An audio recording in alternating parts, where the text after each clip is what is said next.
सभी को जय हिंद, राधे राधे सभी को। साथियों, आज हम पर्यावरण की क्लास पढ़ने वाले हैं। इसमें हम लोग ये देखेंगे कि जितने भी अभी तक सीटेट और एमपी टेट रीट में यानी कि यूपी टेट जैसे एग्जाम में जितने भी क्वेश्चन पर्यावरण अध्ययन से आए हैं, वो क्वेश्चन हम लोग इसमें देखने वाले हैं। यानी पीवाई की क्वेश्चन इसमें हम लोग देखने वाले हैं। और यह है जो पीपीटी है, ये 40 क्वेश्चनों की है। 40 क्वेश्चन तो हैं, लेकिन इसमें पूरा एक चैप्टर छिपा हुआ है। पूरा एक चैप्टर जैव विविधता एवं पर्यावरण संरक्षण चैप्टर पूरा है, इसी में आपको देखने को मिल जाएगा। कहीं भी भटकने की ज़रूरत नहीं है, पूरा चैप्टर इसमें है। तो सभी लोग वीडियो को पूरा वॉच करें और अपने दोस्तों के पास इसको शेयर करें और अच्छे से इसको पढ़ें, जिससे आपको किसी भी एग्ज़ाम में दिक्कत नहीं होगी। तो चलिए शुरू करते हैं। और जिसने भी अभी तक चैनल को सब्सक्राइब नहीं किया, प्लीज़ चैनल को सब्सक्राइब कर लीजिए। ऐसे वीडियो आपको इसमें देखने को मिलेंगे। तो ज़्यादा देर न करते हुए सेशन को शुरू करते हैं। चलिए पहला क्वेश्चन यहाँ पे लेते हैं। साथियों, पहला क्वेश्चन यहाँ पे है, ये चैप्टर जो है जैव विविधता एवं पर्यावरण संरक्षण है। इसके जितने भी क्वेश्चन आज तक बने हुए हैं वो सब यहाँ पे आपको देखने को मिलेंगे। तो चलिए पहला क्वेश्चन लेते हैं। पहला क्वेश्चन दिया गया यहाँ पे, पहला क्वेश्चन दिया गया रेड डाटा बुक किससे संबंधित है। रेड डाटा बुक किससे संबंधित है? ये यूपी टेट प्राथमिक में नवंबर 2018 में क्वेश्चन आया हुआ है। पहला दिया गया है नदियों में प्रदूषण, घटता हुआ भूगर्भजल स्तर, विलुप्त के करीब जीव या वायु प्रदूषण। तो रेड डाटा बुक जो डाटा रखता है वो जो जीव संकट में है या विलुप्त हो रहे हैं ऐसे जानवर जीव जंतु, तो उस रेड डाटा बुक उसी का हिसाब किताब रखती है। रेड डाटा बुक किसका हिसाब रखती है? जो प्राणी विलुप्त हो रहे हैं, जो जीव प्राणी विलुप्त हो रहे हैं, रेड डाटा बुक में उसका पूरा डाटा रहता है। तो यहाँ पे कौन सा ऑप्शन सही होने वाला है? तो यहाँ पे सी पार्ट यहाँ पे बिल्कुल सही है, क्योंकि रेड डाटा बुक में विश्व के सभी जो जीव संकट में हैं यानी कि जीव जंतुओं का रिकॉर्ड रखा जाता है। जैसे पौधे, जंतुओं एवं अन्य जीवों के लिए अलग अलग रेड डाटा बुक होती है। रेड डाटा बुक IUCN यानी international union for conservation of nature द्वारा जारी किया जाता है। इस पुस्तक में क्रांतीय रूप से जो संकटापन्न जीवों में को गुलाबी प्रश्नों पर दर्शाया जाता है। किसमें? गुलाबी प्रश्नों पर दर्शाया जाता है। और जैसे ही कोई जीव पर्याप्त संख्या में वृद्धि कर लेता है, जैसे ही कोई जीव या वृद्धि कर लेता है पर्याप्त नंबर में यानी संख्या में, तो उसको प्रश्नों पर स्थानांतरित कर दिया जाता है। उसको प्रश्नों में स्थानांतरित कर दिया जाता है। तो यहाँ पे कौन सा ऑप्शन सही होने वाला है? ये विलुप्त के करीब जीव, यानी जो जीव विलुप्त हो रहे हैं उसका डाटा रेड डाटा बुक में रखा जाता है।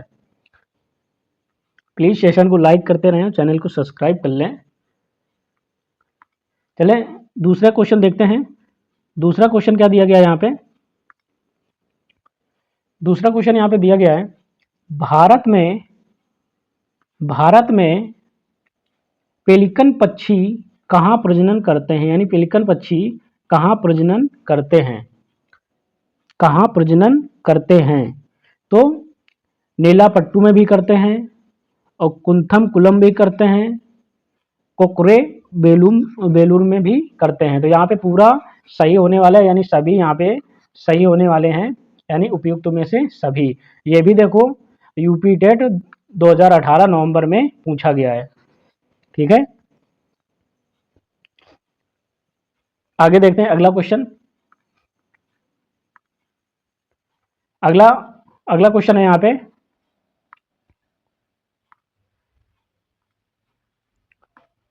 दिया गया है विश्व पर्यावरण दिवस कब मनाया जाता है? विश्व पर्यावरण दिवस कब मनाया जाता है? तो क्या 2 नवंबर को मनाया जाता है? नहीं भाई, 16 सितंबर को मनाया जाता है। नहीं, ये 5 जून को मनाया जाता है। जो पर्यावरण दिवस होता है ये अब 5 जून को विश्व पर्यावरण दिवस मनाया जाता है। ये देखो कई बार क्वेश्चन पूछा गया है यूपी टेट 2018 में, 16 में, 11 में, 13 में, कई बार क्वेश्चन पूछा जा चुका है। तो बहुत ही ज़्यादा इंपॉर्टेंट क्वेश्चन है, ये पे बहुत ही ज़्यादा इंपॉर्टेंट क्वेश्चन होने वाला है।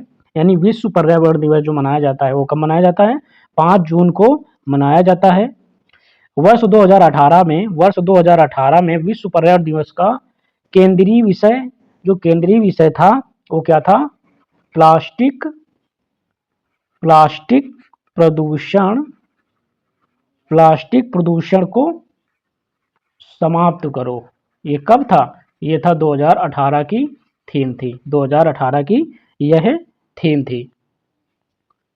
वर्ष 2018 में विश्व पर्यावरण दिवस का जो मेजबानी देश था वो कौन था? भारत। कौन सा देश मेजबानी कर रहा था? वो भारत कर रहा था।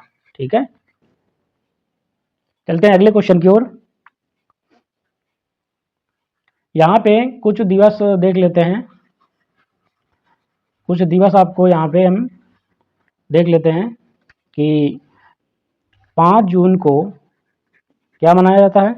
5 जून को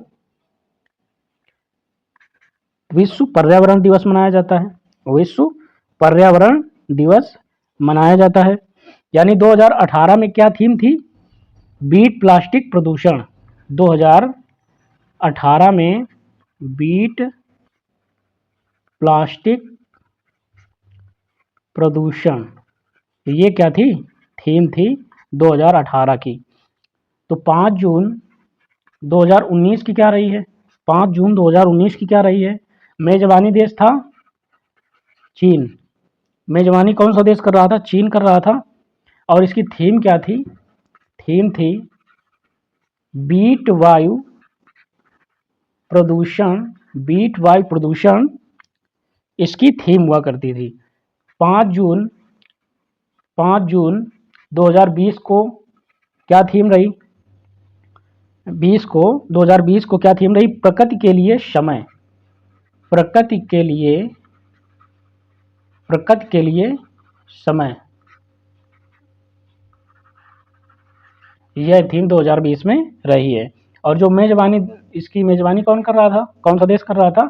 तो कोलंबिया देश इसकी मेजबानी कर रहा था। कोलंबिया देश इसकी मेजबानी कर रहा था। कब किया इसने? 2020 में। चीन ने कब किया? 2019 में। थीम क्या थी? थीम थी बीट वायु प्रदूषण। 2005 में, ये सॉरी 5 जून 2018 को किस देश ने की? तो भारत ने की थी। और इसकी थीम क्या थी? बीट प्लास्टिक प्रदूषण। ठीक है, एक चीज और देख लेते हैं यहाँ पे।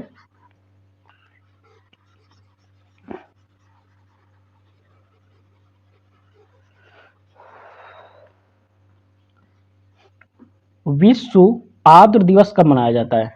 विश्व आर्द्र दिवस कब मनाया जाता है? विश्व आर्द्र दिवस जो मनाया जाता है वो 2 फरवरी को मनाया जाता है। कब मनाया जाता है? 2 फरवरी को। विश्व वन्य दिवस कब मनाया जाता है? विश्व वन्य जीव दिवस कब मनाया जाता है? तो ये 21 मार्च को मनाया जाता है। कब मनाया जाता है? 21 मार्च को। विश्व गौरैया दिवस, विश्व गौरैया दिवस कब मनाया जाता है? तो ये आपका 20 मार्च को मनाया जाता है। विश्व जल संरक्षण दिवस कब मनाया जाता है? तो ये जो विश्व जल संरक्षण दिवस जो मनाया जाता है ये 22 मार्च को मनाया जाता है। क्या? 22 मार्च को मनाया जाता है विश्व जल संरक्षण दिवस।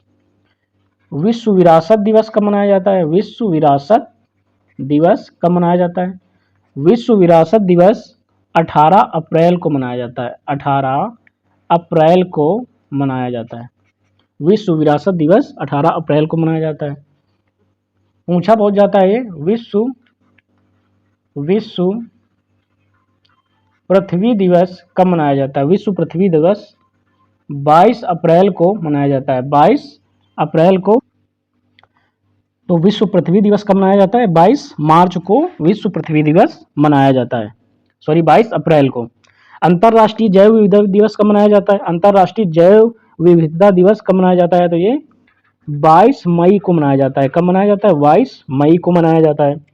इसी में पूछ लिया जाता है विश्व पर्यावरण दिवस कब मनाया जाता है? विश्व पर्यावरण दिवस 5 जून को मनाया जाता है। यही क्वेश्चन देखो पूछा गया है कई बार। तो विश्व जनसंख्या दिवस कब मनाई जाती है? तो यह 11 जुलाई को मनाई जाती है। कब? 11 जुलाई को विश्व जनसंख्या दिवस मनाया जाता है। विश्व जनसंख्या दिवस मनाया जाता है। कब मनाया जाता है? तो यह 11 जुलाई को मनाया जाता है। अब बात कर लेते हैं विश्व बाघ दिवस कब मनाया जाता है? विश्व बाघ दिवस कब मनाया जाता है? तो विश्व बाघ दिवस जो मनाया जाता है 29 जुलाई को मनाया जाता है। कब मनाया जाता है? 29 जुलाई को विश्व बाघ दिवस मनाया जाता है। बाघ दिवस 29 जुलाई, याद रखिएगा, विश्व बाघ दिवस 29 जुलाई। इसी में पूछा जाता है विश्व हाथी दिवस कब मनाया जाता है? विश्व हाथी दिवस कब मनाया जाता है? तो विश्व हाथी दिवस जो मनाया जाता है 12 अगस्त को मनाया जाता है। कब? 12 अगस्त को। इसी में एक बहुत अच्छा क्वेश्चन पूछा जाता है, विश्व ओजोन दिवस कब मनाया जाता है? विश्व ओजोन दिवस कब मनाया जाता है? विश्व ओजोन संरक्षण दिवस कब मनाया जाता है? तो यह 16 सितंबर को मनाया जाता है। कब? 16 सितंबर को विश्व ओजोन दिवस मनाया जाता है। इसी में बात कर लेते हैं विश्व गैंडा दिवस कब मनाया जाता है? विश्व गैंडा दिवस कब मनाया जाता है? तो यह 22 सितंबर को मनाया जाता है। कब? 22 सितंबर को यह मनाया जाता है। ठीक है, आगे बात करेंगे हरित उपभोक्ता दिवस कब मनाया जाता है? हरित उपभोक्ता दिवस कब मनाया जाता है? तो यह 28 सितंबर को मनाया जाता है। कब? 28 सितंबर को यह मनाया जाता है। एक पूछ लिया जाता है कि राष्ट्रीय पक्षी दिवस बताइए कब मनाया जाता है? राष्ट्रीय पक्षी दिवस कब मनाया जाता है? तो यह 22 नवंबर को मनाया जाता है। कब? 22 नवंबर को यह मनाया जाता है। इसी में पूछा जाता है विश्व शौचालय दिवस कब मनाया जाता है? विश्व शौचालय दिवस कब मनाया जाता है? तो यह 19 नवंबर को मनाया जाता है। विश्व शौचालय दिवस कब मनाया जाता है? तो 19 नवंबर को यह मनाया जाता है। विश्व पर्यावरण संरक्षण दिवस कब मनाया जाता है?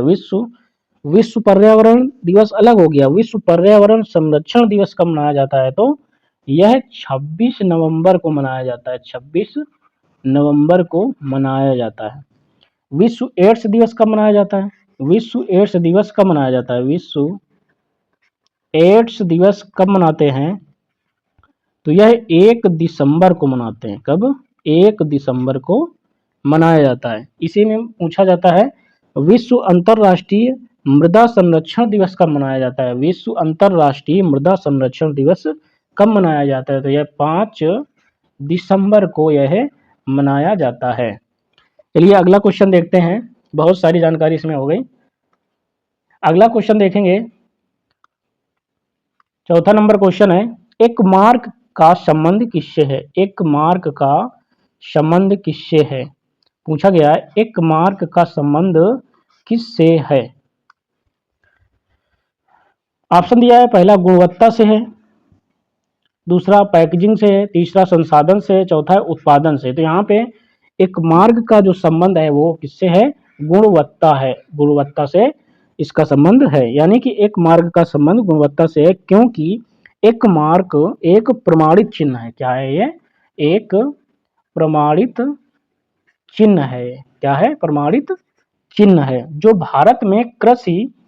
भारत में क्या कृषि और खाद्य उत्पादों पदार्थों पर लगाया जाता है। कृषि खाद्य उत्पादों पदार्थों पर यह लगाया जाता है। एक मार्क शुद्ध रूप से खाद्य पदार्थों से जुड़ा हुआ प्रमाण चिन्ह होता है जो कि खाद्य वस्तुओं की शुद्धता एवं गुणवत्ता को सुनिश्चित करता है। यह भारत सरकार के खाद्य मंत्रालय द्वारा खाद्य मंत्रालय द्वारा दिया जाता है। इस मार्क के मिल जाने से विक्रेता को अपने उत्पादक की शुद्धता को प्रमाणित करने के लिए मेहनत नहीं करनी पड़ती है। यानी क्रेता इस मार्क को देखकर ही उत्पाद की गुणवत्ता को पहचान लेता है। यानी गुणवत्ता को क्या कर लेता है? पहचान लेता है, उसकी शुद्धता पर विश्वास कर लेता है और उस सामान को वह ले लेता है। अगला क्वेश्चन यहाँ पे देखेंगे तो यहाँ पे कौन सा सही होने वाला है? पहला यहाँ पे बिल्कुल सही हो जाएगा, यानी गुणवत्ता से। अगला क्वेश्चन यहाँ पे देखेंगे। अगला क्वेश्चन है, अगला क्वेश्चन दिया गया, निम्नलिखित में से किस देश में रेडियर पाया जाता है? रेडियर पाया जाता है यानी गर्म मरुस्थल में पाया जाता है क्या? ये मानसून में पाया जाता है क्या? टैंगा में पाया जाता है क्या?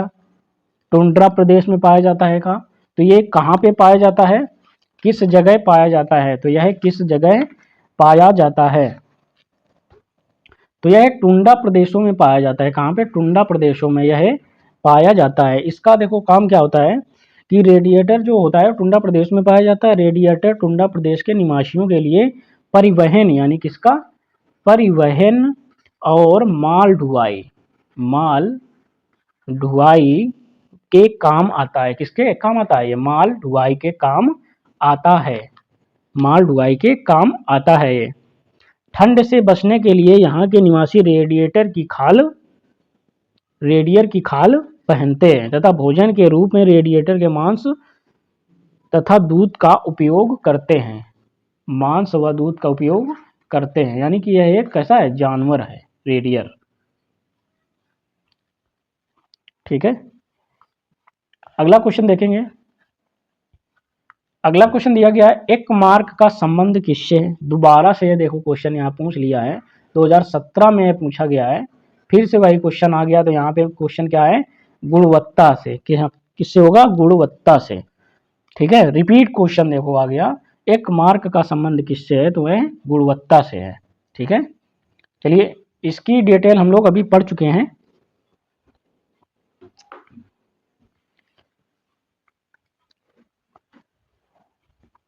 देख लेते हैं आगे। भारत सरकार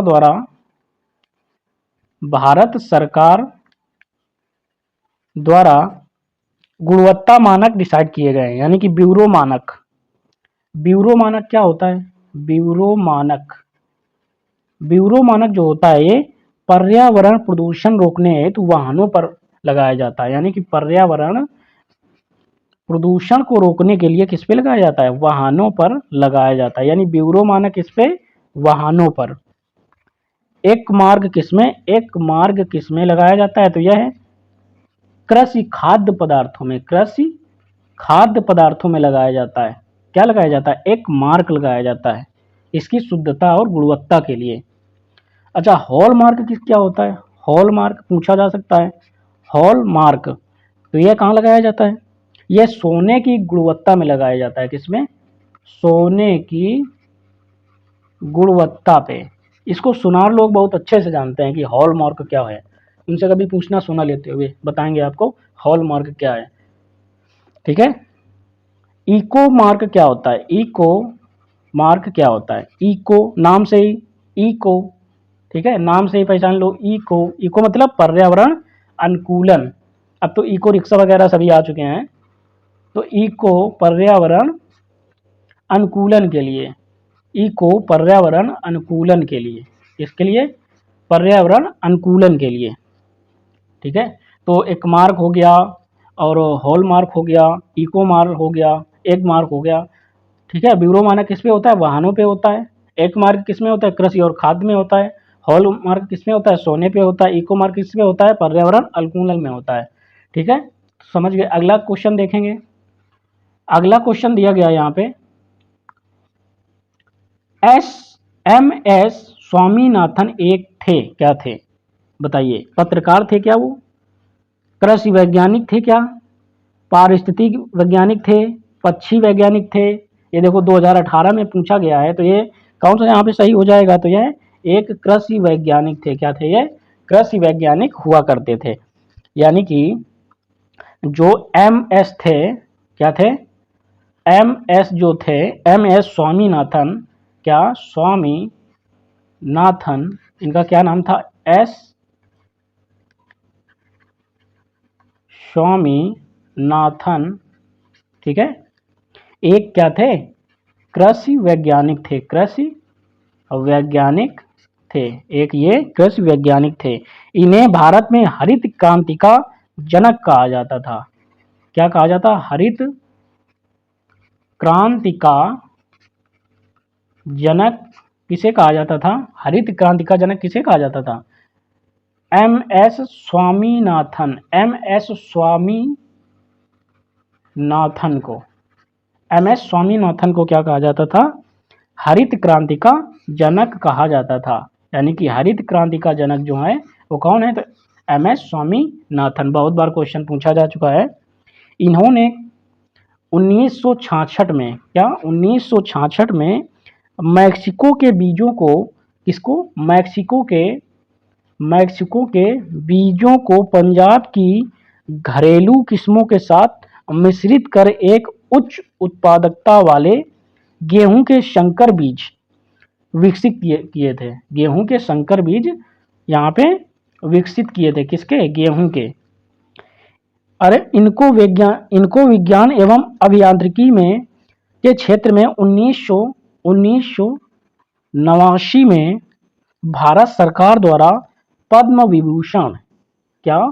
पद्म विभूषण से सम्मानित किया गया था। पद्म विभूषण से सम्मानित किया गया था। किसके लिए? इन्होंने गेहूं के संकर बीज की खोज की हुई थी। 1989 में इनको पद्म विभूषण मिला हुआ था। ठीक है, अगला क्वेश्चन देखेंगे। अगला क्वेश्चन दिया गया है, अगला क्वेश्चन है wild life institute of India, wild life institute of India यानी WI कहाँ स्थित है? ठीक है, तो यह कहाँ स्थित है? तो यह देहरादून में स्थित है। कहाँ पे? देहरादून में स्थित है। ये क्वेश्चन देखो 2018 में भी पूछा गया है। 2018 में भी ये क्वेश्चन पूछा गया है। तो यह देहरादून में स्थित है।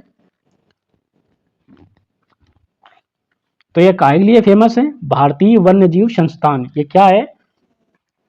भारतीय वन्यजीव संस्थान, भारतीय वन्यजीव संस्थान है। अगला क्वेश्चन देखेंगे। अगला क्वेश्चन है WWF से क्या आशय है? WWF से क्या आशय है?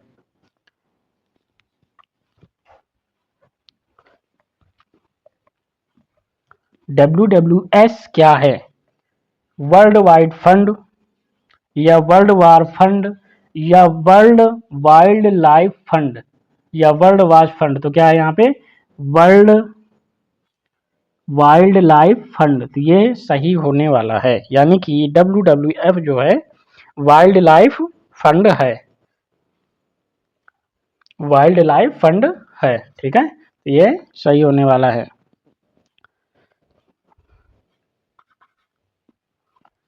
इसको बोला जाता है विश्व वन्यजीव कोष। क्या इसको बोलते हैं? विश्व वन्यजीव कोष इसको बोला जाता है। सन 1962 में IUCN के सहायक संगठन विश्व के वन्यजीव कोष WWS की स्थापना की गई थी। इस संगठन का जो मुख्यालय है ग्लैंड स्विट्जरलैंड में है। इसका जो प्रतीक चिन्ह है विलुप्त प्राणी ज्वाइंट पांडा है। ज्वाइंट पांडा है यानी क्या है? ज्वाइंट पांडा को माना जाता है इसका प्रतीक चिन्ह। यह संगठन अंतर्राष्ट्रीय स्तर पर वन्य जीवों की देखभाल पर नजर रखता है। उसके रख रखाव संबंधी मानदंडों को पूरा करने में विभिन्न देशों तथा एजेंसियों को वित्तीय सहायता उपलब्ध कराता है। वित्तीय सहायता उपलब्ध कराता है। ठीक है, चलिए अगले क्वेश्चन की ओर। अगला क्वेश्चन क्या दे रखा है? अगला क्वेश्चन है संकटग्रस्त जंतु दैत्याकार पांडा पाया जाता है। कहाँ पाया जाता है? संकटग्रस्त जंतु दैत्याकार पांडा कहाँ पाया जाता है? तो यह कहाँ पाया जाता है? तो यह चीन में पाया जाता है। कहाँ पाया जाता है? यह चीन में पाया जाता है। यानी जो संकटग्रस्त है जंतु दैत्याकार जो पांडा चीन में पाया जाता है। पांडा को चीनी भाषा में झुयांग माओ या विशालकाय बिल्ली भालू कहते हैं। इसको बिलरिया बोलते हैं। क्या बोलते हैं? बिलरिया। अपने भाषा में इसको बिलरिया बोलते हैं। ठीक, बिल्ली भालू भी कहते हैं। ये चीन के बांस के जंगलों और तिब्बत के हिमालय पर्वत में ढलानों के पेड़ों पर रहते हैं। कहाँ पे? ढलानों के पेड़ों पर यह रहते हैं। आज पांडा विश्व वन्य जीव कोष वर्ल्ड लाइफ फंड WWF द्वारा अंतरराष्ट्रीय स्तर पर संरक्षित प्रजातियों में से एक है। यानी कि WWF ने इसको संरक्षित कर दिया है। ठीक है, अभी हमने WWF की बात की थी। आगे अगला क्वेश्चन देखेंगे।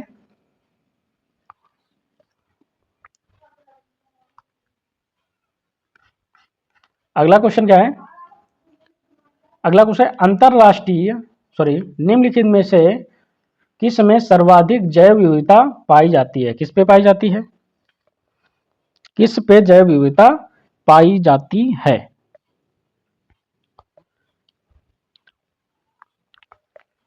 शीतोष्ण वर्णपाती वन में, या उष्णकटिबंधीय सदाबहार वर्षा वनों में, या शीतोष्ण घास प्रदेश बायोम में, या सवाना बायोम में कहाँ पाई जाती है? तो यह उष्णकटिबंधीय सदाबहार वर्षा वन में पाई जाती है। यानी बात कर लेते हैं सदाबहार वनों की, तो यह उष्णकटिबंधीय सदाबहार वर्षा वन बायोम में सर्वाधिक जैव विविधता पाई जाती है। यह जो सदाबहार वन होते हैं, ये घने वन या भूमध्य रेखा के आसपास ही पाए जाते हैं। यह गर्म क्षेत्र होता है। एक ऐसा क्षेत्र होता है, एक गर्म क्षेत्र होता है। पूरे वर्ष यहाँ अत्यधिक वर्षा होती रहती है। काफी घने वृक्षों की जो मोटी वितानों के कारण दिन में यहाँ पे सूर्य का प्रकाश वन के अंदर नहीं पहुंच पाता है। इसी कारण आमतौर पर यहाँ पे काष्ठ वृक्ष जैसे रोजवुड, आबनूस, महोगनी आदि पेड़ यहाँ पे पाए जाते हैं। यानी कि जानकारी ये है कि ब्राजील के उष्णकटिबंधीय सदाबहार वन इतने विशाल हैं कि एक पृथ्वी के फेफड़े की तरह प्रतीत होते हैं। एक किसकी तरह? पृथ्वी के फेफड़े की तरह वहाँ पे प्रतीत होते हैं। ठीक है, तो अगर यह क्लास आपको अच्छी लगी हो, ठीक है, तो एक लाइक तो बनता है, एक लाइक करिएगा और इसको वीडियो को शेयर कीजिएगा और चैनल को सब्सक्राइब कर लीजिएगा। इसी तरह के वीडियो आपको देखने को मिलते रहेंगे। ठीक है, मिलेंगे नेक्स्ट क्लास में। तब तक के लिए सबको जय हिंद, नमस्कार।